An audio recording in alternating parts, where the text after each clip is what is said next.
everybody who absolutely 1,000% sure they know why, all the reasons why we're here tonight, raise their hand. And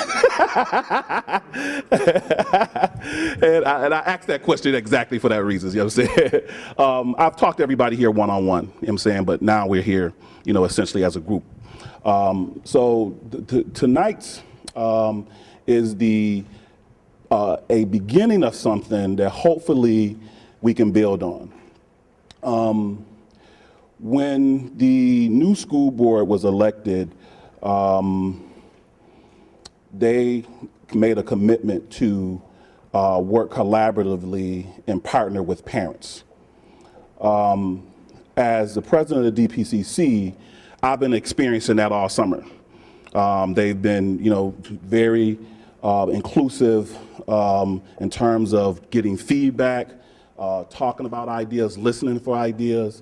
And so what tonight really is about is growing that effort to make sure that parent leaders from all sectors, come on back, Raquel, right here, right up there, or here, either one. That all parent leaders, and so everybody here, we have people here representing the whole range of parent leadership. We have people here representing the District Parent Coordinating Council, the tell me the committee. Multilingual Family Support, CPAC, Health, Sports, immigrant parents. We have people representing school buildings, people representing high schools, grammar schools. We have the whole range, athletics.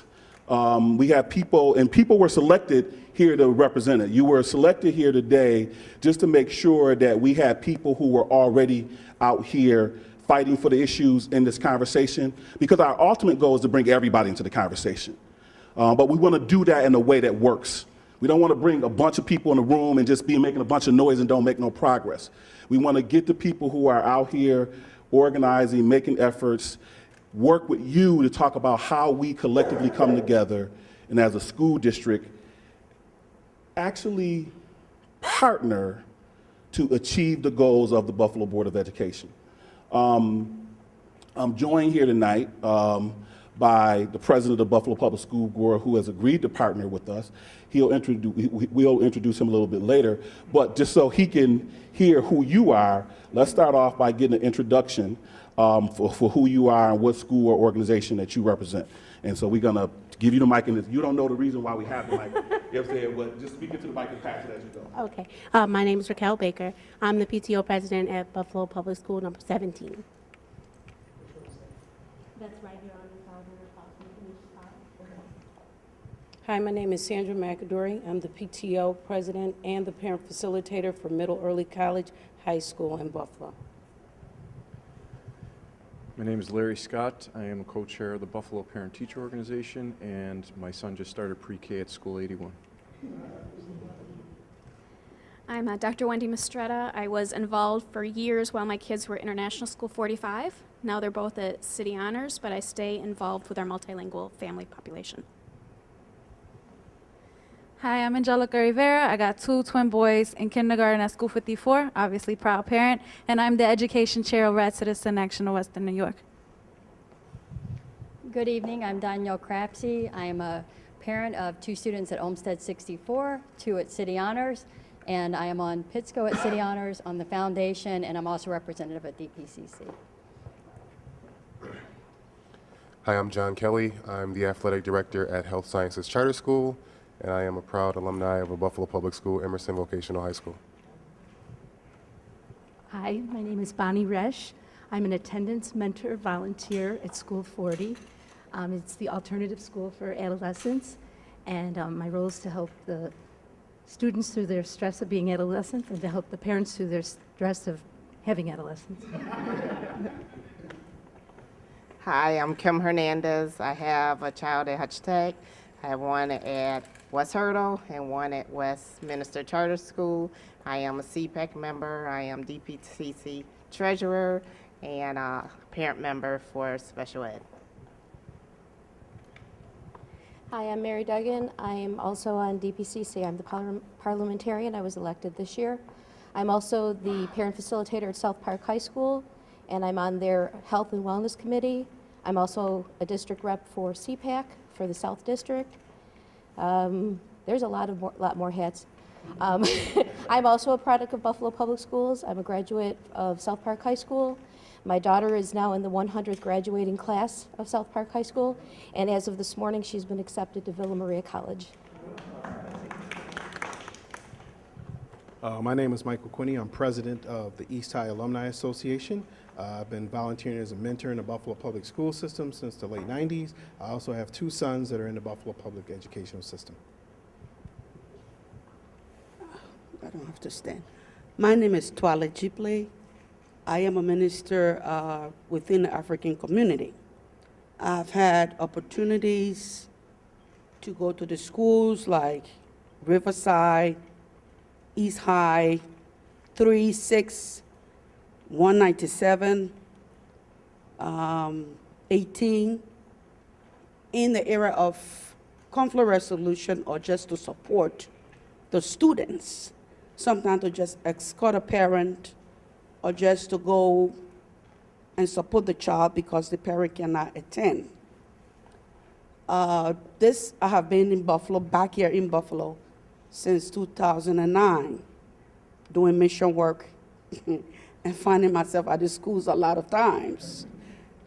But since April of this year, I became a guardian to 2 children that are now at school 3. And so now I could legally attend the meetings. So I was there this past Tuesday, and I was impressed to find out that there is a department called Family Engagement. I didn't know such department existed within the school system. About 2 years ago. When you get into the details of that, you'll say, right now we're just going to introduction. Oh, okay. I passed. I passed, okay. Good evening. Good evening. My name is Elaine Mutri, and I'm a 3rd generation of parents. I'm raising my great-grandson. I'm a school crossing guard, and I'm also a volunteer in and out of 74, but my primary position now is at 59. I'm a parent rep at 59, and I am very active in those activities there, and I'm very interested in what's going on here tonight. So old people have the right to keep their seat. So we earned that, didn't we? I'm Lloyd Hargrave, and I serve as an advisor to the District Parent Coordinating Council. You have the right to do whatever. Yeah, whatever I want.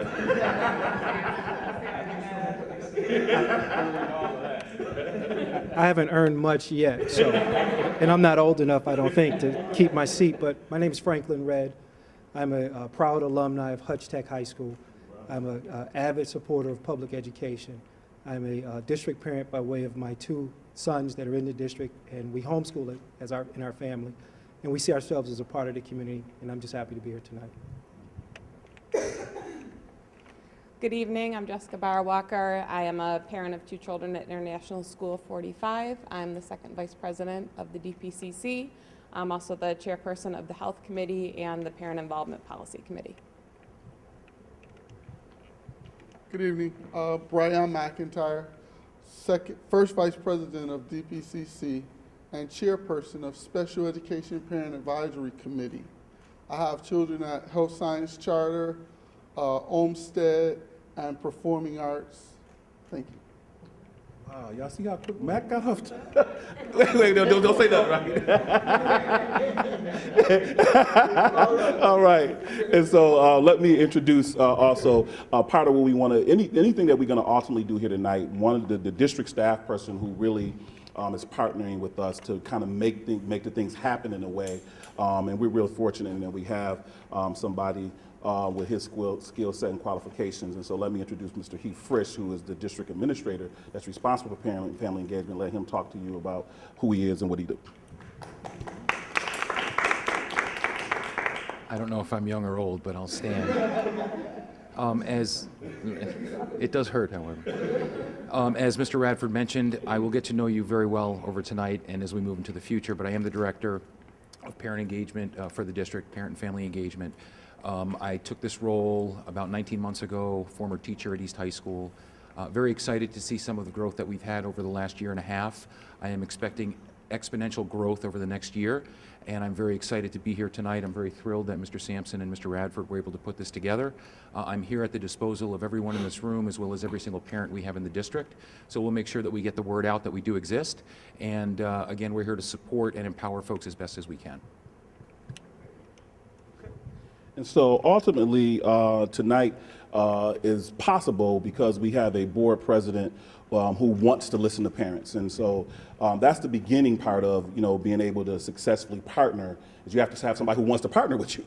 So we're really fortunate in that we have a board president who has committed to partnering with us. So let's give a hand for Mr. Jim Sampson, the board member.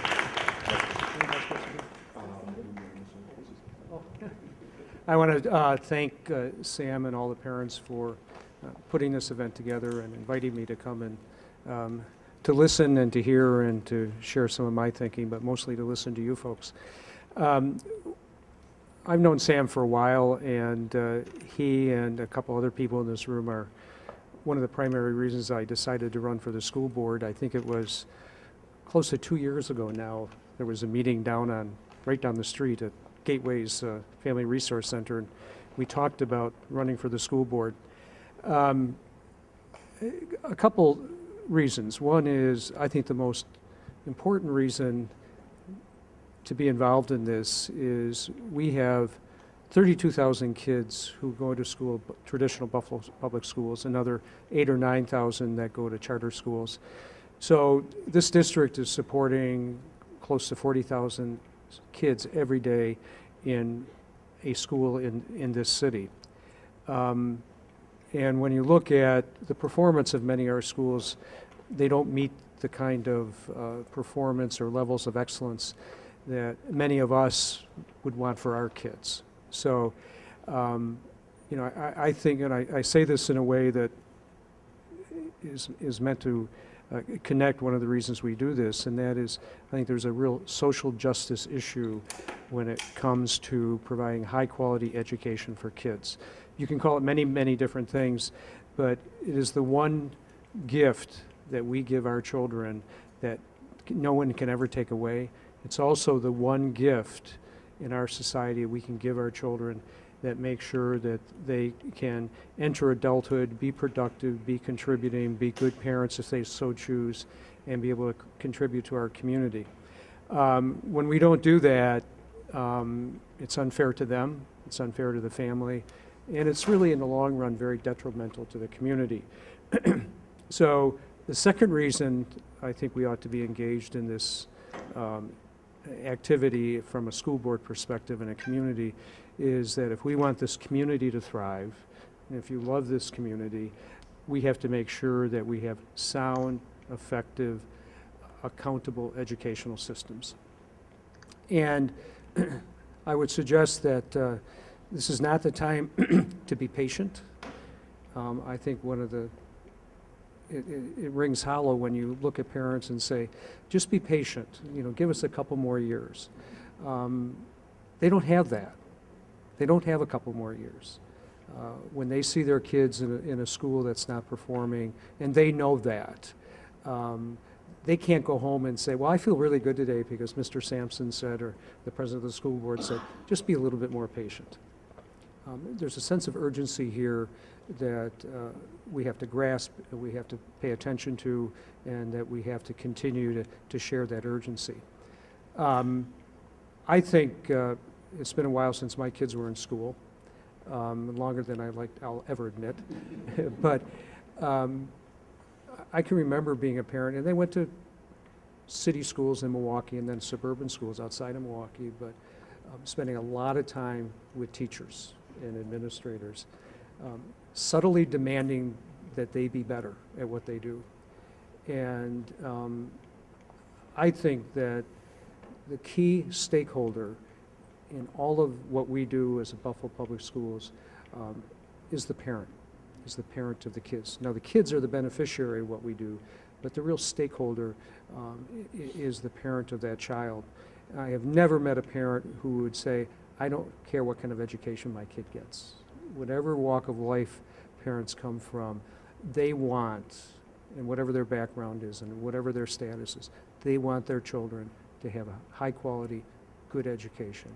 And so the more we can engage parents, whatever group you belong to, however you're connected with the school system, whether it's you have a child there, you're a teacher, or whether you just have an interest in the community, I think we have a responsibility as elected officials to listen, to engage in dialogue, and look for ways in which we can work together to solve many of the problems that we're facing, which I don't have to list them. We know what they are. So with that, I really appreciate this opportunity, and I hope there'll be more. I'm sure there will.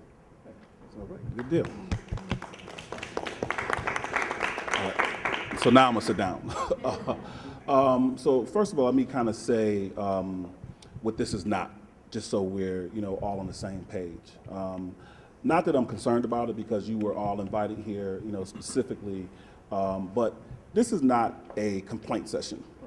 A session where we're just gonna go over all the problems. All of us know the problems better than anybody else. You know what I'm saying? That's what this is not. I have Brother McIntyre sitting next to me, you know what I'm saying, in case.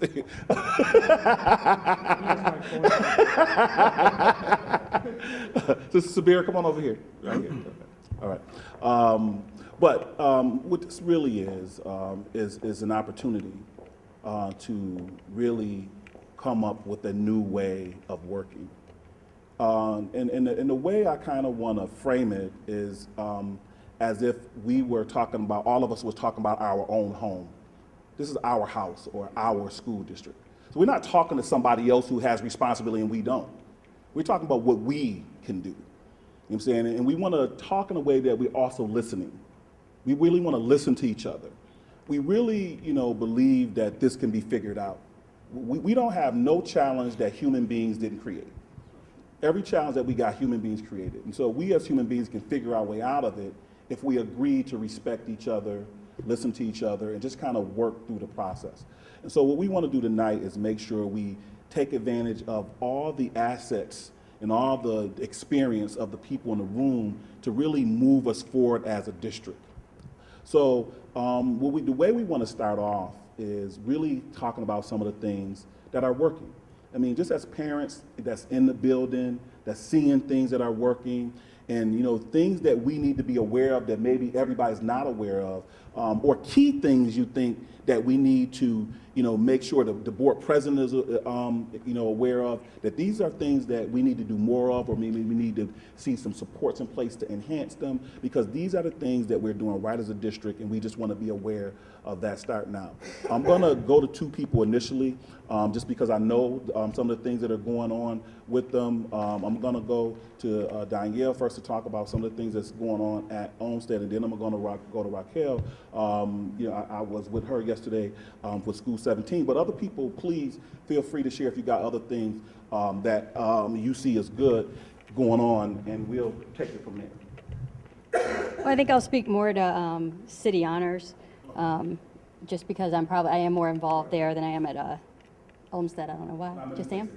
But I think one of the most important thing at City Honors is that we have a principal that's engaged. He sees me in the grocery store, he talks to me. I mean, we see each other in the community. He knows me by name. And he is not only engaged with the parents, he's engaged with the students, he's engaged with the teachers. And at City Honors, we try to have different ways to reach parents. We have the same struggles with trying to get parents involved. There's a good 10 to 20 of us that come to everything. And we try to find ways to reach out to everyone. We have a foundation that we fundraise. We have a parent-teachers organization that we friend raise. We call it friend raising. We have two separate organizations at City Honors. We have one that we raise money through the parents to help supplement our programs. So if a teacher needs something, they can go to the foundation and say what they need. And this is something that the parents do, and it takes a lot of time and effort on the parents to do that. And we reach out amongst ourselves and in the community to do that. So then we have the PITSCO, which is our parent teacher student organization, and we call that friend raising. That's where we try to engage parents, answer questions, bring in speakers, have our chicken barbecues, and get us involved not only within the school but within the community. But I really think, for at least for my engagement at City Honors, it's that I feel that the people are there, want to be there, that the students want to be there, the students are excited to go, the teachers are excited to go, and you know I'd love for every school to be that way, and that people are excited to want to engage with each other and with learning, I think it starts at the top a lot of times.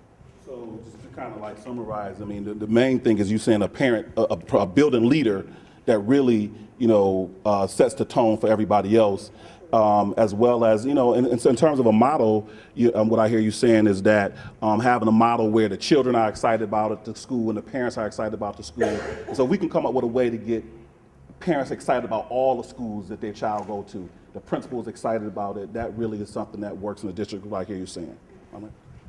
Right. Hi, again, I'm Raquel Baker, and I'm the PTO president at School 17, and my son attends there, and he's in 4th grade, and unfortunately, it's his last year. So I'm looking for another school for him to go to. But like I was speaking with Mr. Radford yesterday, and we had our first PTO meeting, and I decided to evaluate what to do other than having the PTO meeting at the school. I mean, parents come, they do come there, but also I wanted to make it accessible for those individuals that have extracurricular activities after school. So I decided to have it at the library, at Frankie Merriweather. And also the child can go in, read, catch up on some work, and the parent can actually still be involved in doing things with the meeting. I see that for the support, most of all, for our school, it's strong. Our teachers and the communication base that we have, it's very imperative that our teachers and parents communicate with one another, because how else will they even learn or understand our child? And that's a big thing at 17. The teachers want to know more about the children, and they're there to listen and to learn. And we have a great principal, great vice principal that, you know, Ms. Myers and Ms. Dabney, that are, you know, open and accessible at all times, no matter what you need. And I'm spearheading a couple of different things this year at the school as far as like a student directory. So children that miss days or don't have the ability to get a hold of their teacher right away, they can get a hold of one of their classmates and still get the work done.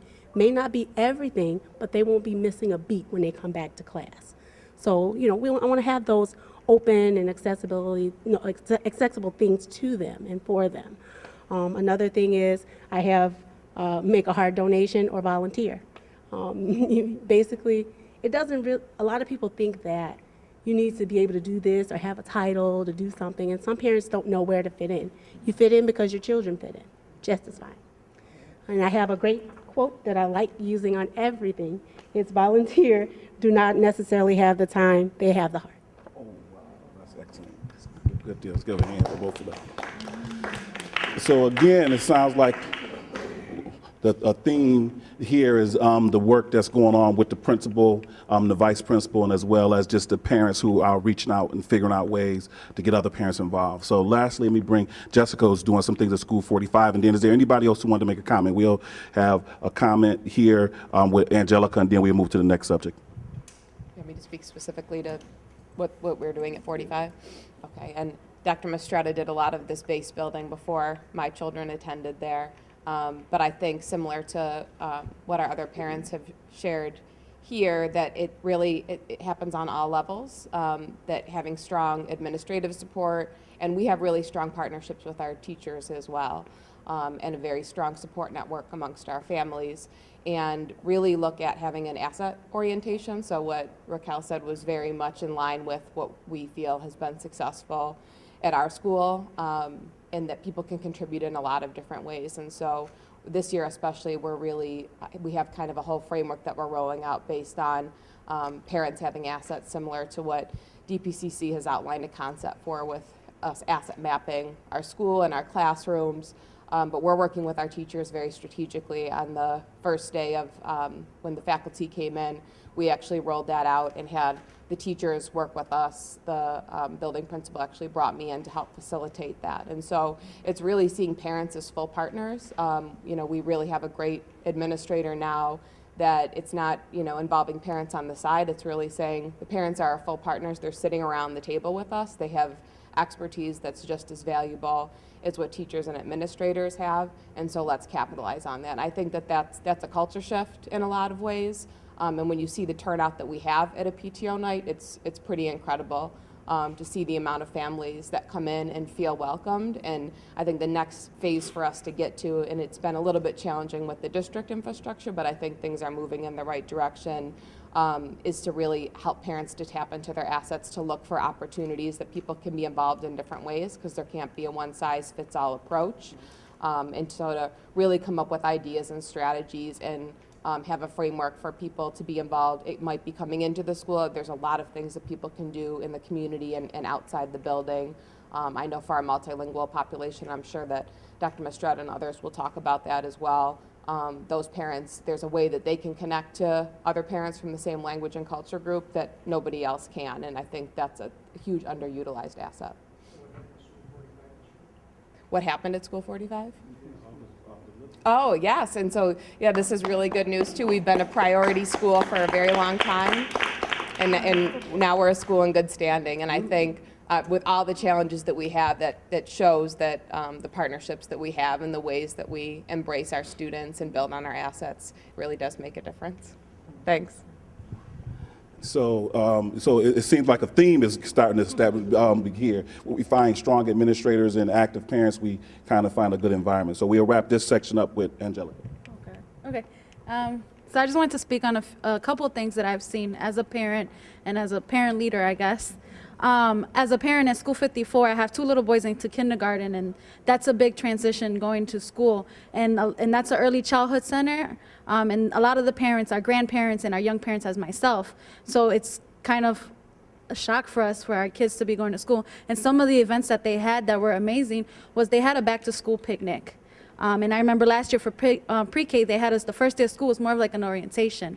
And it really get these kids excited to go to school. They meet their teachers. They had other outside organizations there.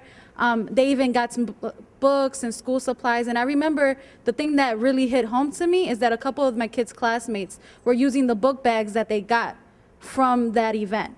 So it really pulled a lot together, the necessity of the students, as well as getting those students to want to come to school and be excited. Another thing that I've noticed is we have a big thing with attendance and becoming attendance champions. And I noticed that a lot of our schools like West Hurdle, Waterfront are taking that really serious and really encouraging their students into saying, let's get attendance. Attendance is good. I've even heard it on the radio. And I know that, myself listen to 93.7 and hearing, going to school. So I think the biggest theme that I've gotten it all is that getting the community really involved. And we had an event, Heath Trish was there, and it was so nice because we had people from all over. We had parents, we had students, we had district administrators, and we had board members there.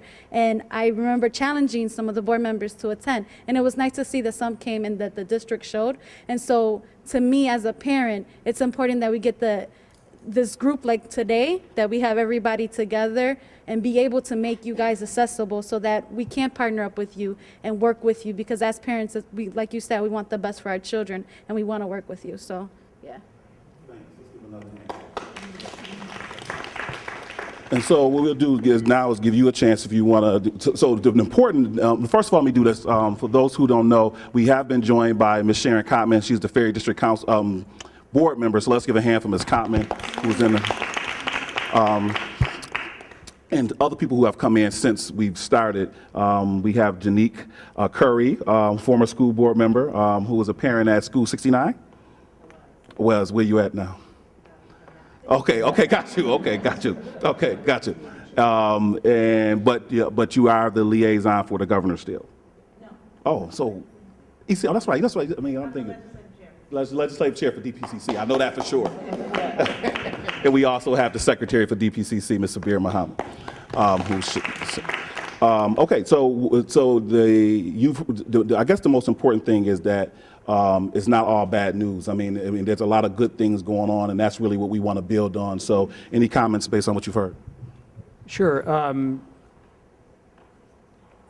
You've all stated what I think we all know, right?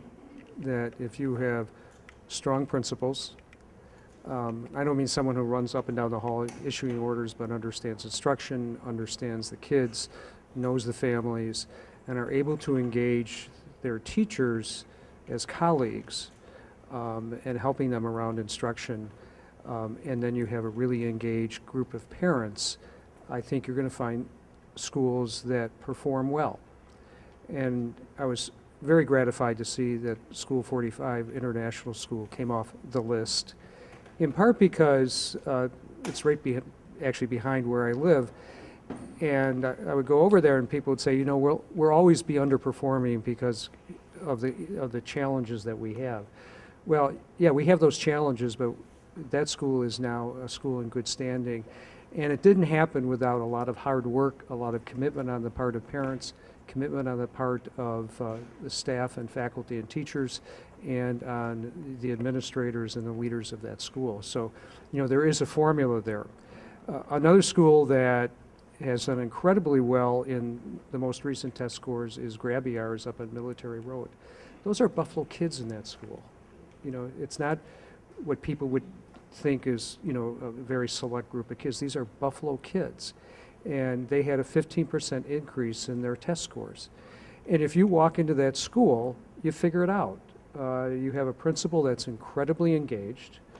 I was up there on the first day of school at 10 o'clock in the morning, and kids were in their seats learning. You know, there was none of that first day kind of chaos. And you can walk into any classroom and the teachers engage with the students. You can tell, and I'm not an educator, but I've learned to be able to figure out when something's going on in a classroom. And you could see it going on there. I've been to a number of parent events there, and they work at figuring out different ways to engage parents based upon not where they are as administrators, but where parents are as human beings and parents of kids. So, you know, those are a couple of examples, and part of what I think we have to do as a district is learn from what's going on there, and not just applaud, which we have to do, and thank everybody, but what is the formula that's going on in those schools that are doing better? I'm also a trustee of a charter school, West Buffalo Charter School on West Lafayette, and a third of the kids are, it's K through 4, English as a second language, high rate of poverty. We actually have more exceptional ed kids or special ed kids percentage-wise than the district has. And their test scores came in significantly above the district and almost every other charter school. And you walk in there and it's obvious why. You have an engaged principal, you have an engaged business manager, and you have teachers who are really engaged in instruction, and you have a very, very active group of parents.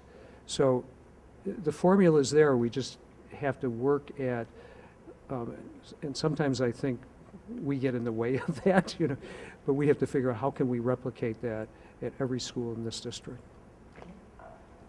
So thank you. So, I mean, obviously we got a point of an agreement. So we know now that as a foundation that we want to build on is this, you know, a good administrator in the building. That's key. Engaged parents is key. Good teachers are key. And we know it's working in some places. So now our challenge is how do we get that working everywhere? And that's really, you know, part of what we got to partner on, to work together on. So one of the things I'm going to ask you to comment to first before we actually go around and raise question in different areas with the parent leaders is that one of the things that we've talked about as a district parent coordinating council for a number of years is the two-tier education system. That, you know, you basically got one education system for some children and basically the other children have a different one. But there has been some good news, at least from my perspective, in that the district has a signed a resolution agreement with the U.S. Department of Education Office of Civil Rights. And just this past Wednesday, they brought in a nationally renowned expert, Dr. Gary Orfield, as a consultant for the district. And he's basically put together a plan where he said that he can, come up with a way to make, schools that's fair for everybody, expand, have more schools like City Honors and, do that kind of thing. So I just want to get your position, or what do you think about the opportunity that's before the district with Dr. Orfield coming in as a consultant? Yeah, I think you frame it the right way. It's a unique opportunity for the district, for the community, for the schools, for board members, and for parents.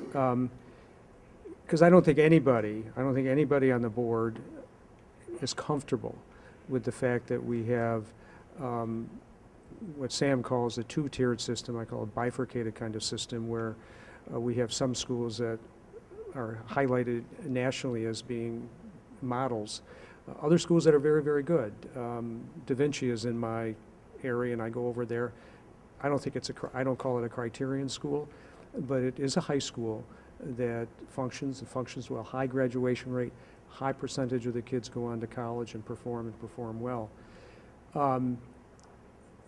I think the complaint and the resolution that we agreed to,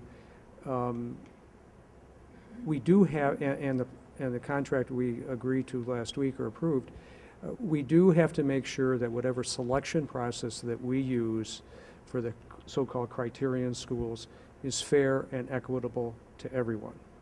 That's the first step. And I think that this is, we were having discussions on the board even before this came forward of how we could do that. So I think this is very timely and, focus our attention on that. I think the other thing is, and I agree with Sam, and I think the general consensus now, doing it as something else, how do we expand the criterion kind of schools? And I want to be, as opposed to just making sure that we're being fair and equitable how kids get in, but how do we expand the base of what's available for kids? And we have to study that, we have to push that, we have to ask ourselves some really hard questions. I don't think it means replicating City Honors all over the place, but I do think it means replicating what we know, for example, at Da Vinci works well, or Hutch Tech. We know that we have other schools that are doing well, and a lot of attention obviously is on the high schools, but we also then have to prepare kids up through the elementary system so when they get to these high schools that they can perform and achieve. Anyhow, that's enough. I don't have to give a speech. So, and I guess the other good point that I'll say to that before I go to the question is that is also the board voted unanimously on that. You know what I'm saying? That's also, I think, a really good sign that we actually addressing a long-term issue in the school district, the board all in agreement on it. And so now I just want to say that it is an opportunity for us as the DPCC and parents to partner, be in conversations with Mr. Orfield and figure out a ways to make sure all of our children get a good education. So I think that as a first step, addressing this issue of two-tier education system is a very, very important thing. Having a national expert here to work with us, is helpful, but also hearing from us. Because at the end of the day, we're the parents here, and we have to be included in that process. And I think this is something where we got everybody on board. Another opportunity that's in the district, and I'll do this in the form of a question, is that I think this year we went up to 15% of our students who are now, English language learners. We have students from all over the world here, and so I think there's some opportunities to take advantage of that. And so I'm going to go to Dr. Mistrada and talk about some of any of the things that you think that we need to be looking at or you want to raise as it relates to the multilingual families, and then I'll also go to Sister Twala to talk a little bit more about that. All right. This is my first time that there's actually a multilingual education committee meeting that I am not attending. It's happening right now. So for years I was on that committee, and for the last 2 I was co-chair. So there are things that are happening as a board committee. It started out in response to Council of Great City Schools report about how to raise the achievement of our English language learners. And last year we came out with 2 proposals that I know that the committee continues to work on. One of them is about placing our students, how to appropriately place them. And another is how to support our schools in terms of language and communication. But what I'm doing now, the reason I kind of stepped off is because one of the challenges we had was engaging the parents, the families themselves.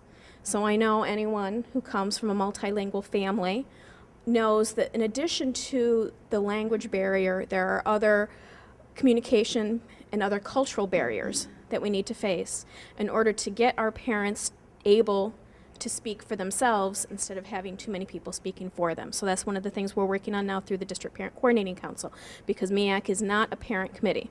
So it is a very good committee, but it's not a parent committee. So that is what we're establishing this year. And we're going to be working with the population, with the immigrant and refugee, BIREC, and some other groups to identify the parents, make sure that they have the understanding about their rights and responsibilities and what they need to know so that they can speak for themselves. So probably what we want to do with this part, I'm sorry I didn't make the transition real clear, is really talk about from your perspective how you see that we can partner with the board, or the things that you think will be helpful in terms of moving that agenda forward. If, now that we have the ear of the board president, that you may want to share, you may want to, offer a dialogue. Well, a 3-minute time. Okay, I'll do it as quickly as I can. All right. Well, it comes to support really for Mr. Frisch's office. Because one of the keys to engaging the families is going to have to be within the schools. And in order to do that, the best way to do that is to have multilingual parent facilitators. What we did at 45 is we had the one position, which is still only 20 hours. How much is it a month at one position? 30 a month, but we split it among 3 people that speak 3 different languages. So that means the person who speaks Burmese Karen is there 10 hours a month. That's not enough. And then we have the one that speaks Somali that's then there 10 hours a month, and the one that speaks Nepali that's there 10 hours a month. That's not enough to engage these families. So to have the resources both in Heath's office to help prepare the parent facilitators, to identify them, because what happens a lot of time in the schools is the parent facilitator that's selected is the one that's known in the school. Maybe that's not the one that's most needed in the school. So we have to identify the parent facilitators that have the language and the culture skills we need and provide them the support. MEAC was already working with adult education also to provide these same parents with training to become translators and interpreters. So that'll help the families gain the skills, and it'll also help our school district because we really need more translators and interpreters to help our families too. So the support that the board can give can definitely be through those areas. So that's one of the areas where we feel like there's an opportunity right now that if we were able to drive some resources, we can actually make some progress in the short term. You want to comment on that? Thank you. Prior to coming back to Buffalo, 5 years ago, I lived in Philadelphia. 30% of the entire city's population is immigrants. Whether in this room, if we like it or not, Buffalo is a growing immigrant city. Reason being, the United Nations High Refugee Commission and the State Department, however they hook it up, decide to relocate people to this region. One of the things I would really like to see as a parent, within the school district, I think there needs to be a support to the immigrant students in the area of acculturation. Not only will this help the children, this will greatly help the teachers. As I went around the schools, several of them in the city, I don't think that even the teachers have sufficient support to deal with the children that they are sending to the classrooms. I would think that is something that needs to be looked into, how children that are coming so that they succeed. When they succeed, we succeed as a people. We succeed as a society. We succeed as a city. I would think there needs to be something in place to support them in the area of acculturation. And that will also assist the teachers to do their jobs effectively. So can you be a little bit more specific? In other words, I mean, if there was one thing that we can begin to partner with the board on, I know the definition of the word acculturation means, but I don't know what it means, how we're using it right now. Well, acculturation in terms of, helping the children to adjust, helping their parents to adjust. this is a new world. I have had the opportunity of living in America most of my life. And it so happened that I understand both worlds, where I was born and having been in the society so long, you know, college and all that. But when the people that are coming, especially that are coming to Buffalo, some of these parents, like sometimes I need to go to the school, they can't go because of the hours they are working. They can't even make it to the school. And the poor child is crying because nobody is there. Guess what? I go. And sometimes the parents truly cannot get involved, sometimes because they are a little intimidated. They can't go to meet the principal. Oh, I'm going to go meet the principal. Okay, let's go. I will go with you. And it happens all the time.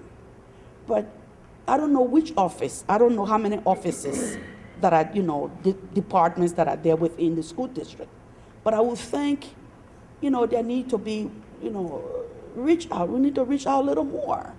You know, people that they can identify with. You know, if you didn't want people to steal on me next. I will give another example if I have a chance. But one of the things I see that, you know, is done in Philadelphia, you know, because of their big population, immigrant, you know, population, they have people within the school district to help, like, say maybe a West African. If there is a problem, and they trust me, they have a lot of problems. We had a problem here when an African child was beaten a couple of years ago by the peers and died, those kind of things. But you see, if the parents can have someone they can reach, who they think will be, you know, sympathize with them, who understand their language, you will have more parents' involvement. Once the parents are involved, the children will succeed, as we all know.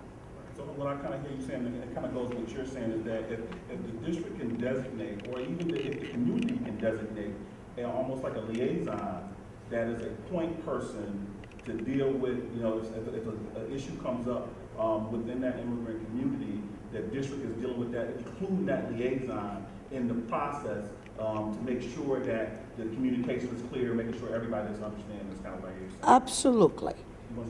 About 2 years ago, I met with the doctor in charge of multicultural.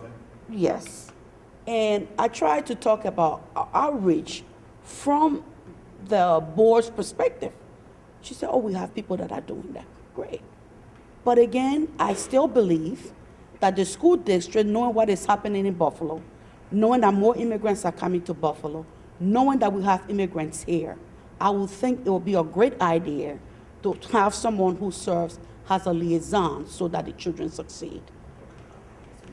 One thing too that could also help, we do have some training that goes on in the district, but it's primarily for faculty and administration about dealing with our students from multiple cultures. And to make sure that everyone, that office staff, bus aides, teachers, aides and assistants, other support staff, guidance counselors, all of them have that that are right on the front lines with the kids and the families, have the same kind of training would really go a long way. You want to make any comments on that, or are you just taking that as listen? And while he's ready to make a comment, anybody will take one or two more. If you got something that you think would work, if it had the right kind of support from the district, that's really what we want to do. I mean, if this is something that, you know, if it's moving in the right direction, if we can get the right kind of support from the district or the board, it could, you know, like for example, we can make more effective, have more effective relationship with our English language learners if we could have a liaison. That's a good feedback. Yeah, State Education Department came in and visited Lafayette High School last week as a result of I think in part as a result of John Hopkins pulling out. And part of the discussion, roundtable discussion we had with them and a number of the faculty, and I think a couple of parents were there too, was exactly what you were saying, is that, you know, Buffalo is this hub of increasing immigrant population, and trying to think of ways that we could be more effective as a district. And one of the things that it's coming up from the teachers in Lafayette, had to do with, number one, training, so that a better sense of the cultures from where these kids are coming from. But what they're talking about is a newcomer academy that would receive these kids. And anywhere we have upwards of 200 kids coming into the district who may have had no formal education when they came in, don't understand English at all, and we put them then into school. So I think we're very mindful, and we're going to have to work on that. The thing I like about the Newcomer Academy proposal is it's coming up from teachers, and it's not dealing with parents and community groups and students. And I think that's a nice model, or a model for how we improve schools. And we look to the people who are there every day with the students, and they've done I think a very commendable job of doing the research and framing and visiting programs in the state that seem to be working for this kind of population. But you are right, it's a huge issue, not only for the district, but also for the city. So we'll do, any ways that we can look specifically to follow up on this particular issue on English language learners before we move on? Well, it's kind of interesting that we talk about that, because I did meet with some folks from one of our local partners, the International Institute, and I learned about some programs that they offer that I would like to investigate further to implement them in the district. They also made me aware of a couple of local organizations that represent various immigrant communities. Personally, I was not aware that those organizations existed, so just by having that conversation, I think it started my mind turning and ways in which I think we can reach out. And I love what you said about how we have to meet parents where they are, because we can't expect parents to meet us. So we are working on some things, and I'll follow up specifically, but again, it's just ironic that I had that meeting this afternoon before coming here, and we talked about some of the similar pieces. So what I'm hoping is to work with the multilingual department to create a language access plan for the schools in the school district. So I'm sure that we'll be seeking input from folks that are right there, parents and community members, so it'll be the first of several conversations. So on the multilingual issue, because again, we're recording this for people to hear it, we do have a multilingual families committee for the District Parent Coordinating Council. And so there will be follow-up to this conversation through the District Parent Coordinating Council. And so if it's people who are interested, Dr. Mistrada, you want to just give your information for where how do people contact if they want to follow up on this specific issue so that we can move on to the next issue. Just go ahead, you can hear it. Yeah, the easiest way is email, and it's pretty easy. My email is wendy.mistretta@live.com. So.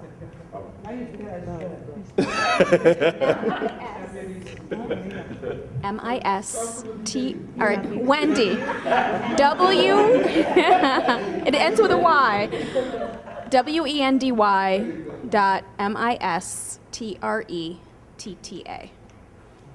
So we will be following up this issue throughout the year, and hopefully we'll be able to make progress on it. The next issue that we're going to go to, and I see two people's hands raised. Oh yeah, I'm sorry. Is this on the multilingual?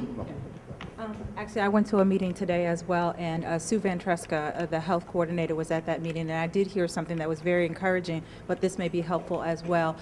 She said that Bridget O'Brien would, I forget her name, the food service coordinator was working on different types of food for the students who have different backgrounds, and I think that that would be something that would be helpful to the students and maybe the board, or we can make sure that we support the students and make sure, again, going back to the training issue, that, when the lunch aides and people understand what type of food that they're serving to the students, and the students feel comfortable in asking for that specific meal, because if you're fed and you feel good about your day, then you'll have a productive day.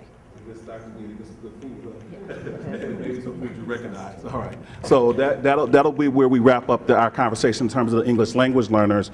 The next issue that we really kind of want to, just talk about how we partner on is have to do with special education. So I see that Brian McIntyre and Kim Hernandez and Mary Duggan. I was going to say Mathis, and they will speak to the issues of how we can partner and what kind of things, if we got the kinds of support that the partnership that we can do to make special ed, address our special ed population more effectively.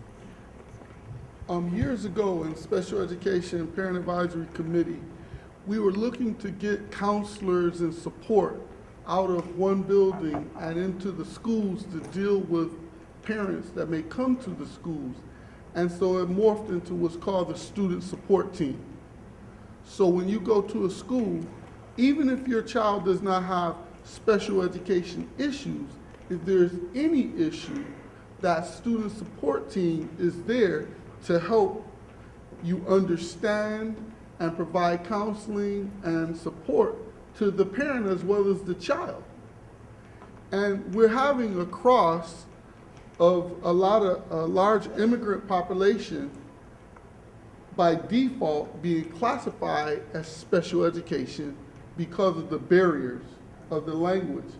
And a good example of how bad it is when I was a substitute teacher, I subbed at Grover, and I think it was a calculus class, and the teacher left a calculus sheet, to do, and the kids came in, and it was like 70% immigrant population, the other 30 was like regular American, if you want to say that. And the American kids barely got their name on it, and all the immigrant kids did the calculus work, and I had to use the sheet myself because I couldn't do it, but they all had it right. But the communication thing wasn't there, that I let them know that they did well, but like half of them were receiving special education services, But I say that to say that we have a thing already in place, student support team, that helps. Student support team.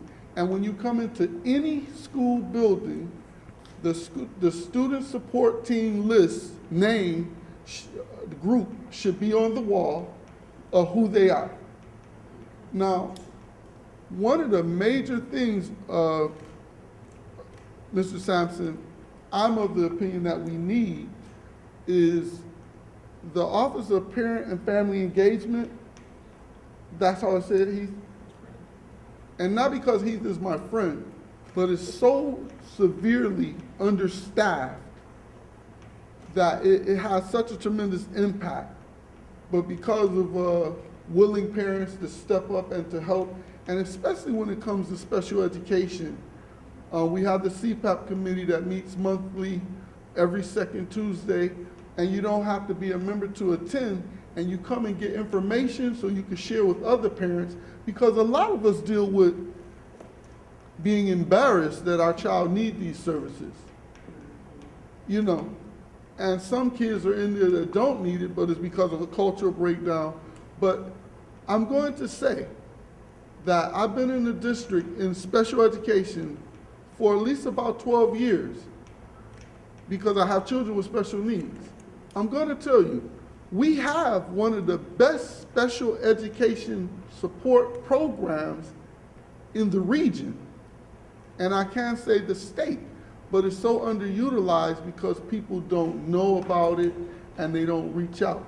So I just really want to emphasize that student support team, and then we have to get support in the parent and family engagement because it comes back to them helping outreach, for folks to know who they are.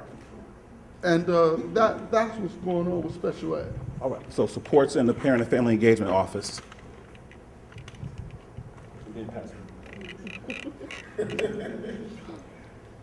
So what can I say? I'm a parent member for special ed. I've been in a lot of schools for a lot of initial special ed meetings.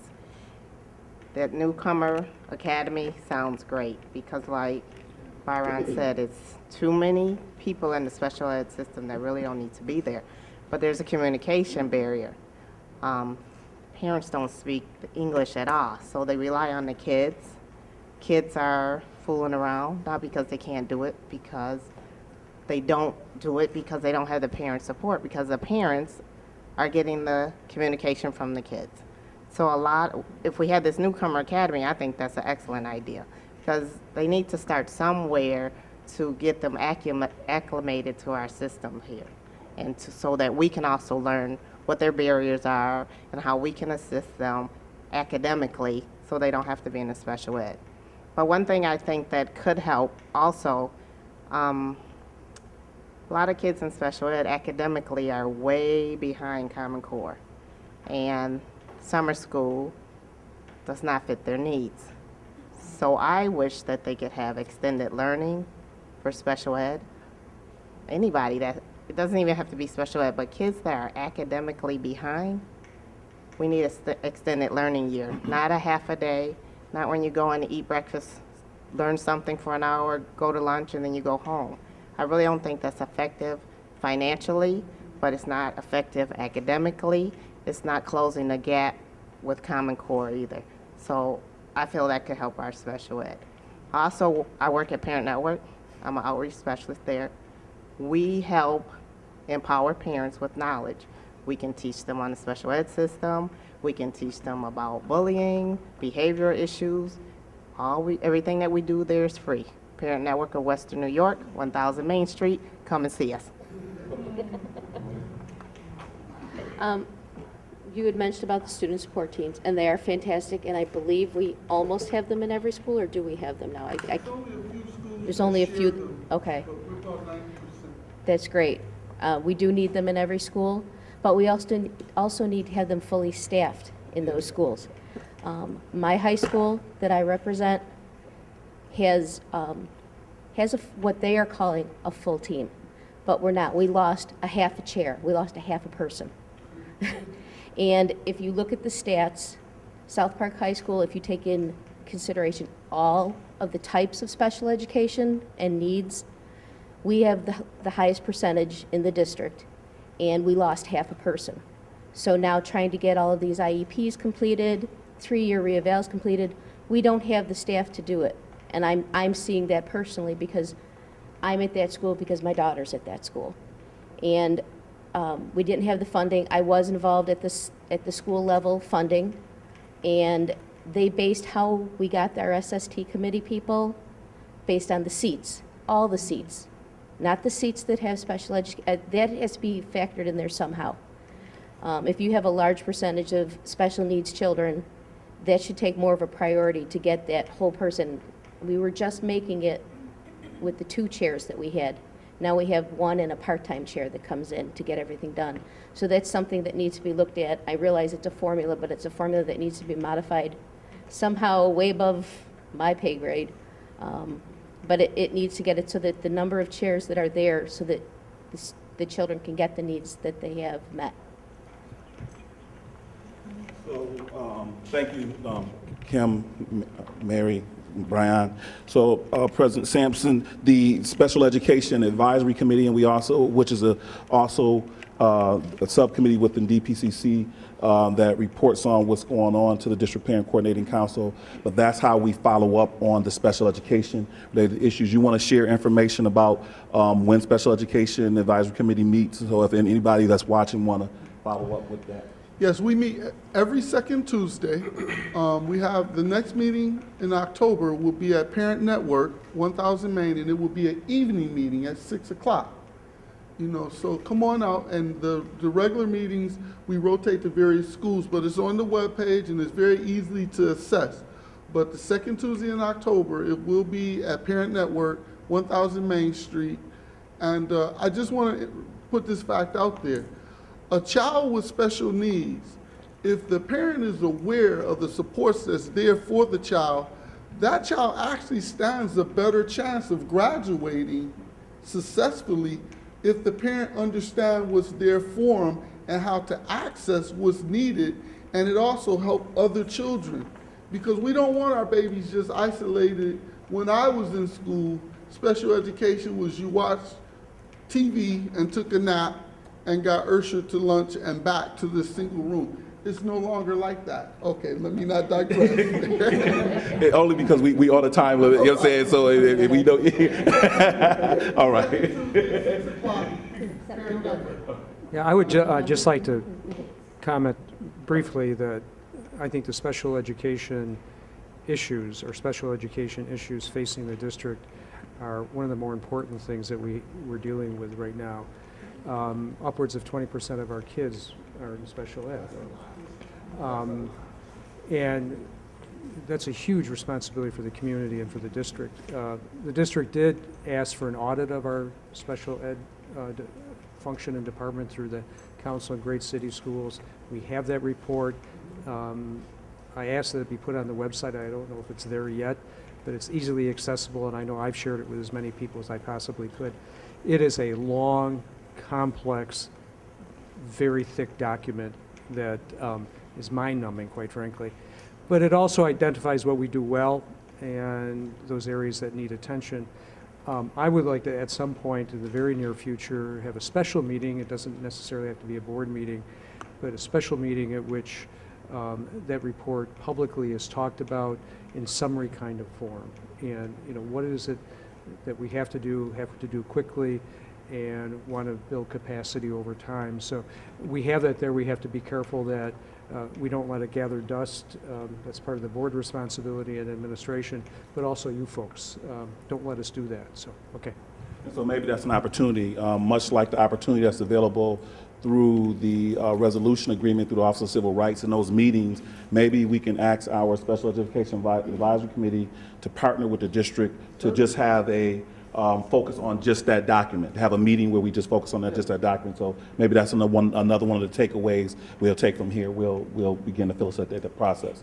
So moving on to the next issue, one of the issues that we've been very active working on within the district and that we can use effective partnership on has had to do with health. And I'm going to let Jessica talk about health and phys ed along those lines. So it's interesting to hear about all these different issues and the different populations that we're talking about. I think one of the critical challenges and opportunities ahead is to think about how we can deal with our families in a more holistic way. So back in April of 2012, there was a really broad base of constituents, including parents, teachers, administrators, community partners, that put together a district wellness policy. And we had representatives from a lot of the communities and around the issues that have been talked about tonight. And it's based on the Center for Disease Control and Prevention's coordinated school health model. And I think that this has a lot of promise because one of my challenges as a parent in the district is that everything is so siloed. We deal with things separately. So if you have if you're an immigrant and your child has special education needs, you're dealing with various departments for your child's need to be met. It might be something simple like we need to serve different kinds of food at our school. You might not think about that as a method for acculturation as well as health, as well as a variety of other things. I was shocked when my daughter was in kindergarten at International School 45 and the children weren't getting recess. And the children were getting sugary cereals like Cocoa Puffs for breakfast. So you can imagine what it's like to feed a small child Cocoa Puffs or Trix in the morning and then make them sit in a contained classroom as they can look outside into a safe space to play and see pre-K children running around, what that might do to their psyche. So we worked together to get recess going. The children worked with it. I think sometimes it's hard for parents to relate to things like Common Core, or it's easy to feel overwhelmed by all of these issues going on. And I'm a community health worker myself. We talk a lot of times about having upstream and downstream approaches in public health, and I think that applies to education as well. I think a lot of us are at the bottom of the river pulling people out who are drowning, and there's not enough people that are upstream.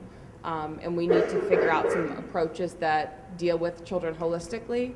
Right now we have student support teams and we also have school wellness teams, and they're sort of two parallel tracks. But the coordinated school health model has a lot of opportunity to pull all these different pieces together because it talks about mental, emotional, and behavioral health. It talks about family and community involvement, about nutrition, about physical activity. And so it brings all these things together, and at the center of that is a child. And so when we think about having holistic approaches and how we might reorganize the school district and make it more accessible to parents and get parents involved in things like physical activity in the schools, creating healthier school menus and making them culturally appropriate. And that's not just for our immigrant and refugee populations. We have other culture and taste preferences. And there's a willingness for the food service department has really been receptive to parents and what we're saying about some of those things. And so I think the district could really partner with us. We've been advocating very strongly for compliance with the wellness policy and even state standards. And I know we're here to talk about solutions and not problems. But there's some significant gaps in terms of the health and safety of our children. And sometimes we don't connect the dots to those things. So, you know, children getting recess and gym class can actually make a huge difference in terms of their well-being and better test scores. And sometimes we say that that's not important, or we'll get to that, and we focus on test taking. And so I think to take a step back and say, oh, here's a framework, and let's look at all the supports, and let's look at the assets that our school community has, and tie it all together, and make sure that our children are doing well mentally, emotionally, physically, spiritually, and then they're going to do better academically as well. I think if we have that broader context, and there's another department that's severely underfunded, is Sue Ventresca and the Department of Health-Related Services, and so looking to build capacity as we're reinvest. I think we have a lot of resources, but they might be better invested in a bottom-up way that supports where parents and students are at, and creating that strong foundation so that children can be better learners. So in terms of coordinating, is there something next that the board can partner with us on, like the coordinating school? Well, I think we really need to create a plan that moves the policy forward. I think the parents have really been strong advocates with a lot of these health-related issues, and as DPCC has partnered with Mr. Frisch in his office, a lot of parents and community partners as well have partnered with health-related services, and we have sort of a whole infrastructure set up, but we haven't gotten a lot of support from the district. And so saying, you know, what do we need to be in compliance with physical education? We're short-staffed, 30 physical education teachers. 32, oh, you got this one down. Okay, you're gonna be my advocate here. How can we make sure that schools are, right? How are we going to make sure that all schools are actually doing recess? I mean, in the high schools need it as well, and the teachers need it as well. We talk about student absenteeism. Teacher absenteeism is just as high. Our teachers are way happier now that they have access to exercise classes after school. Our new food service person has a bowl of fruit out in the office that people can take. And so really looking at that policy, and we have such an active team of people that are working on it and moving it ahead. The physical activity, the school food, the health education curriculum being implemented. I think creating a plan and getting some resource investment to actualize that plan will make a huge difference. So if people want to follow up with, people listening want to follow up with the help. We might be changing our meeting dates because we have been doing some training and development over the summer, but we generally have met the third Thursday of the month. But people can contact me. My name is Jessica Barr-Walker, and my email is jessica@chwbuffalo.org. Jessica, J-A-S-S? Jessica @chwbuffalo.org. I'm a McKinley High School class. So we like to make it. All right, and so I'm going to apologize that we're not going to be able to just kind of have a free-flowing conversation on that part, because we are running a little bit short on time, and I want to make sure these other issues get dealt with, issues around the Wi-Fi for our students, the sports teams, and the parent leadership. And so I'm going to be looking to Frank and John and Larry to speak to these issues, and then we'll wrap it up by making sure anybody who haven't had the opportunity to speak can raise their issue. Do you want to say anything about the health thing before we move to the, okay. So moving on to the next issue, one of the things that we found when we had the district-wide parent orientation, which was really, really well. So I just want to say from a district parent coordinating council perspective that the board, and the administration going ahead and doing that turned out to be something that we perceive to be extremely valuable. And so we hope that we do that every year, and we hope that actually we can find a way to get it at the building level, the one that took place last week, Tuesday. But one of the things that came up there was that there's a real opportunity to use the internet and access the web to be able to be a good parent partner.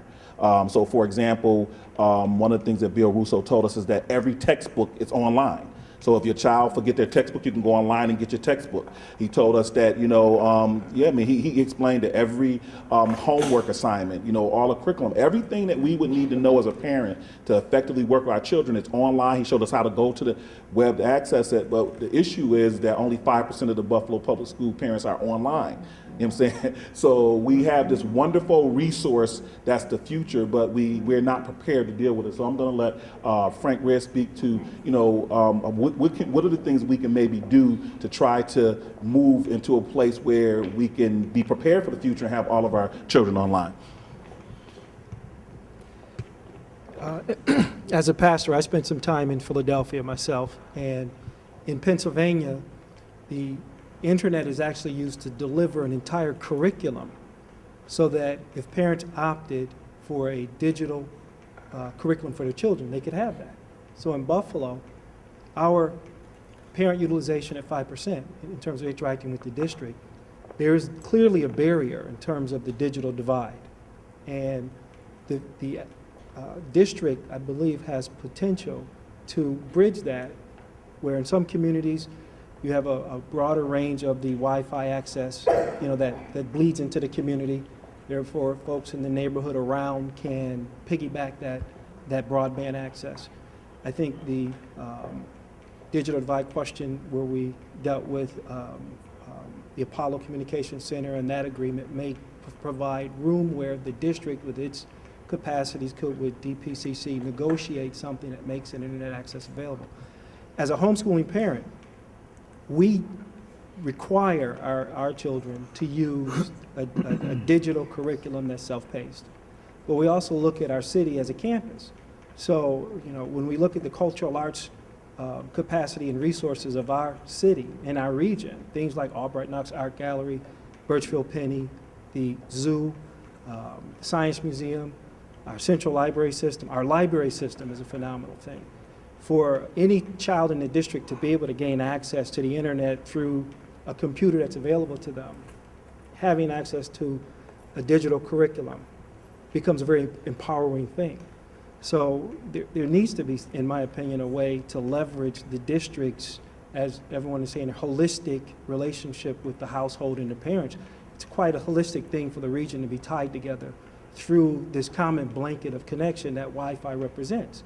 And the district is one of the few entities in this region that could speak to this issue that transcends not only the different ethnic groups and cultural groups, but the economic groups that are in our region. And for families that are economically not in a position to be able to afford access to the internet and the technology that's also required to operate on it. The internet's like the rails, and the engine of the train pulls you to wherever you have to go. But you need both of those things to transport or to convey.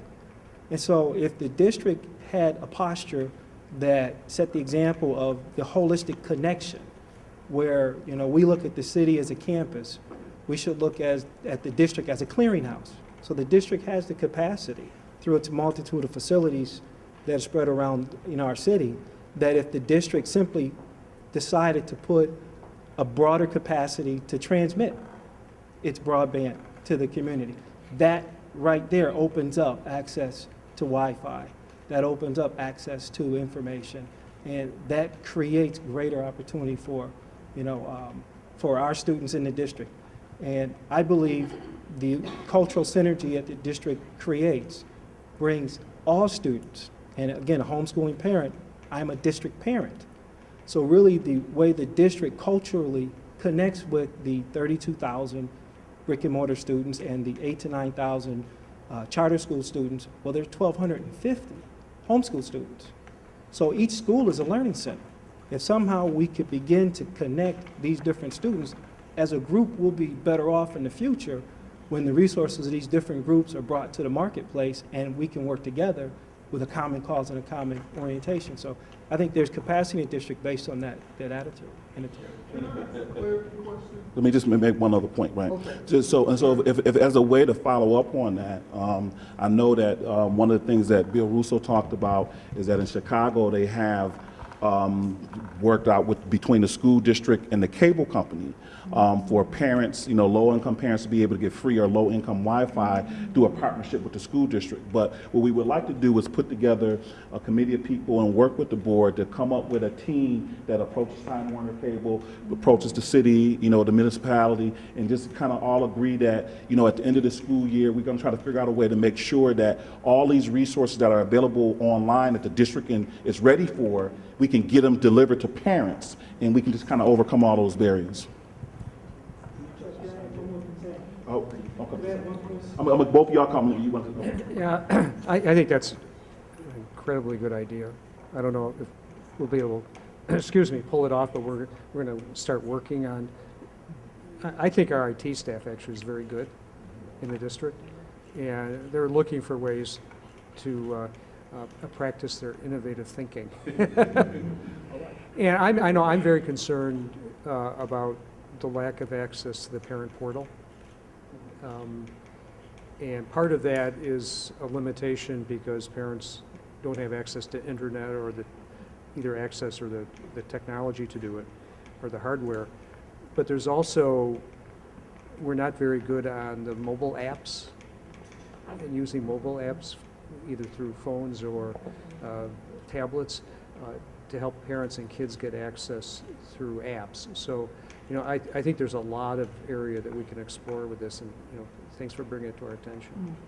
So we will follow up with that. You want to clarify something? Clarity. We were in a meeting earlier this year at UB. Quick point of clarity. Okay, but what he was saying, no, okay, well, let me say this.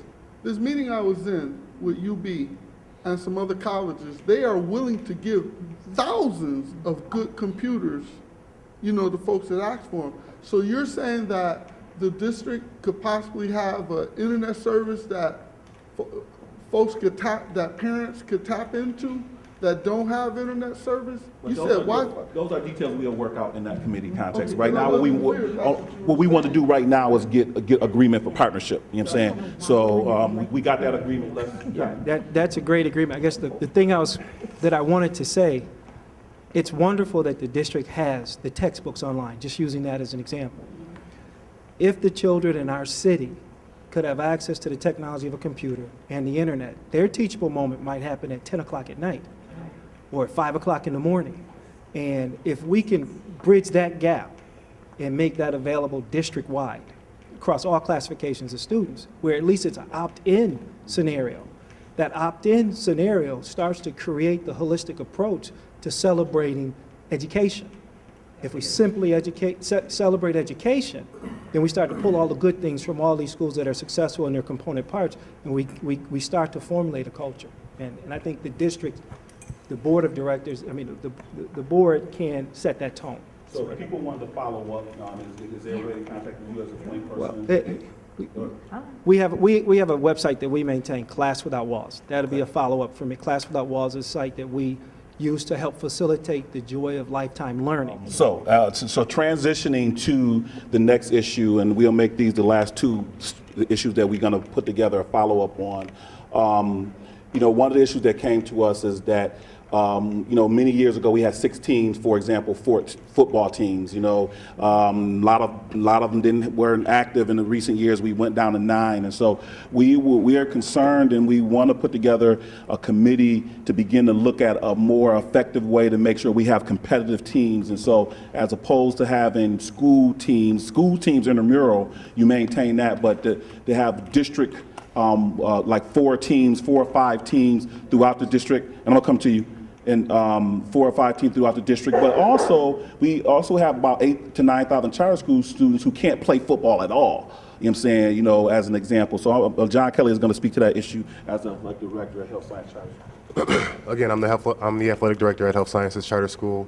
I'll try to be quick because I'm not going to try to hold you guys too much longer. I have been at Health Sciences for a short period of time, but I've been in partnership, obviously, with all the other athletic directors at all the other high schools, charter high schools.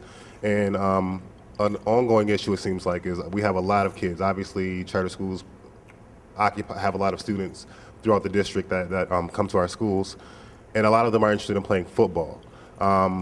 what we're looking to do with a partnership with the district is possibly allow our students to either partner with a public school or in some way possible, I'm open to suggestions, allow our students to participate in these activities. I'm a jock, so I grew up playing basketball and running track and things like that. So I know the benefits of having that carrot of saying, here's your sport. If you do well in school, you can, play football, you can ski, whatever. So I think we'll be a lot more effective with reaching our children with having that carrot, with saying, listen, this is an opportunity for you to do whatever it is that you want to do, as long as you're performing well in school. So we're looking to push this issue through. I know we have to submit paperwork to the section by December of this year in order for this to be enrolled for the season next year, next August. So we're looking to get your support in that, and hopefully we can get things rolling for our kids at the charter schools. So that committee will be established, and we will be following up with the board. There already is a committee.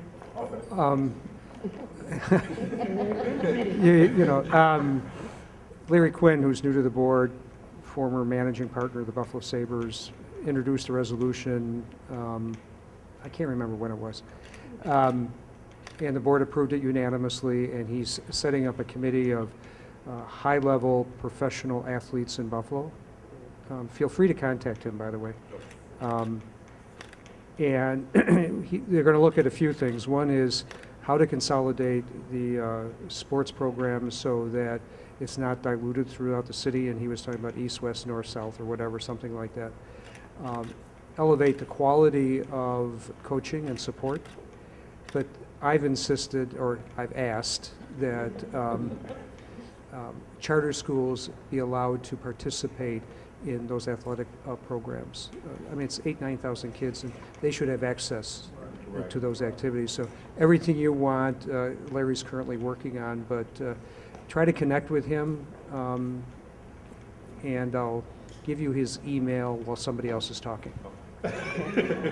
All right, so we have a way forward on that, and I mean, and there's a district-wide committee, and I should say Damaris Johnson also is working with parents on that. So, Frank, let me do this. Let me let Larry come, and then I'm gonna come to you. I'm gonna make sure anybody who didn't have a chance to talk get a chance to talk, and then we'll begin to wrap this up because the board president's gonna have to leave in a minute. But we really do have a way to follow up. This is really just to start the conversation, to say that we got a conversation going, we have ways forward, and we're gonna try to figure out how to partner going together.